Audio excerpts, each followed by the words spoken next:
Obezita pravděpodobně urychluje tempo, jakým lidský mozek stárne a může zhoršit i průběh psychických onemocnění, třeba schizofrenie nebo bipolární poruchy.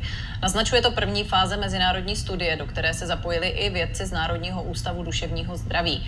Využili mimo jiné metodu strojového učení a přišli na to, že mozek obézních lidí, kteří trpí nějakou psychickou poruchou, může být až o 4 roky starší, než kolik je jejich skutečný věk. Další informace už ale doplníme s profesorem Tomášem Hájkem, psychiatrem Dalhousie University. Přeju vám pěkný den. Dobrý den a zdravím do Prahy z Halifaxu. Vy jste sledovali to stárnutí mozku u obézních pacientů s psychickými poruchami primárně. Jak tedy obezita mozek ohrožuje a v čem může zhoršovat ten průběh psychických onemocnění? To je skvělá otázka. Pojďme si na úvod říct pár faktů o obezitě. Jeden z největších současných zdravotních problémů na světě.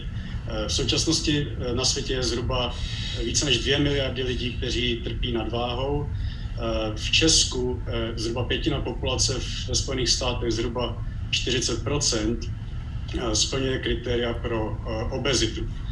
Poprvé v historii jsme v situaci, kdy většina lidí žije v zemích, kde více lidí umírá na následky obezity, než na následky podvýživy a hladu.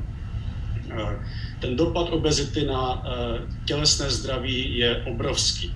A je v tom ještě jeden háček, který je zatím se o něm málo mluví a je celkem zanedbávaný. Začínají se množit studie o tom, že obezita poškozuje mozek.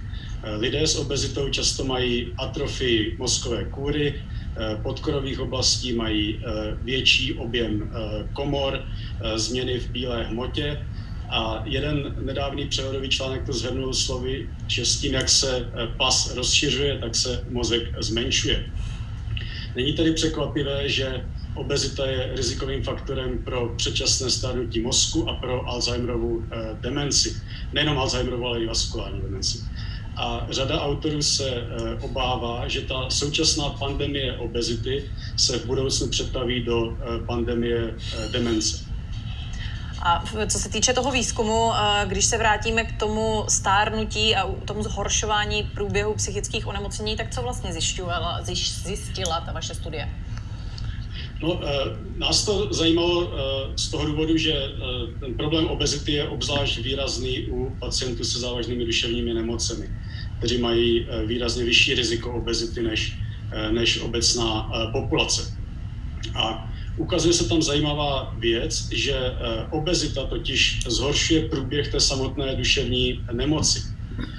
A to vám zřejmě může připadat zvláštní. Proč by měla obezita, která ovlivňuje tělo od pasu od krku dolů, ovlivňovat duševní nemoci, které jejich substrátem je mozek?